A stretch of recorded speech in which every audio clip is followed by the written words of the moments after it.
Salut! Pendant que le business model d'Apple vit ses derniers instants, ChatGPT dynamite Google, la Chine muscle sa souveraineté en IA et l'Europe inflige une amende record à TikTok. Quatre actus qui montrent que le monde des 20 dernières années est en train de basculer. Et restez jusqu'au bout, l'instant agent orange va vous crucifier. Bienvenue dans Texpresso. Dis donc, j'ai une appli mortelle, mais Apple m'impose de la vendre via l'App Store et me prend 30% au passage. Ça, c'était avant. Une juge fédérale impose à Apple d'autoriser, aux États-Unis pour le moment, le téléchargement d'applis en dehors de l'App Store et surtout sans frais. Coup dur. 28% de son chiffre d'affaires venait de là. Un racket de près de 20 ans qui pourrait s'arrêter. Apple fait appel. Mais vu la tension actuelle entre juges fédéraux et l'administration Trump, l'issue est incertaine. Début 2000, Google disruptait la pub. SEO, SIA, affiliation, Google est devenu la vitrine universelle du e-commerce. Mais en 2022, ChatGPT débarque et redistribue les tartes. Les cartes.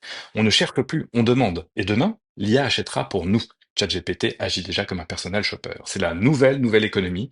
Les anciens disrupteurs sont les nouveaux disruptés. Visa et Mastercard l'ont bien compris. Ils lancent des cartes bancaires dédiées aux agents IA.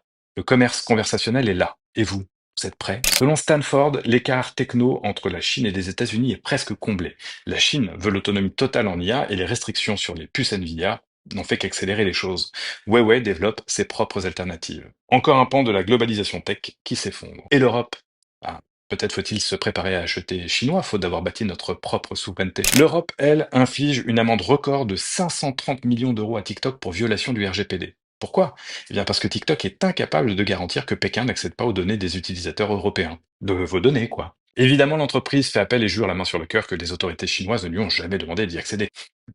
Libre à chacun d'y croire. Mais cette décision rappelle à quoi servent ces normes européennes souvent critiquées. Protéger notre vie privée autant que nous éviter des brûlures au troisième degré à cause de produits vendus à 30 centimes sur Shein ou Temu. Enfin, l'instant agent orange de la semaine. I always look orange. Who else but this guy would design this? You don't have the cards right now. That's enough. Put down the mic. J'ai bien failli avaler mon hostie de travers. Trump en pape.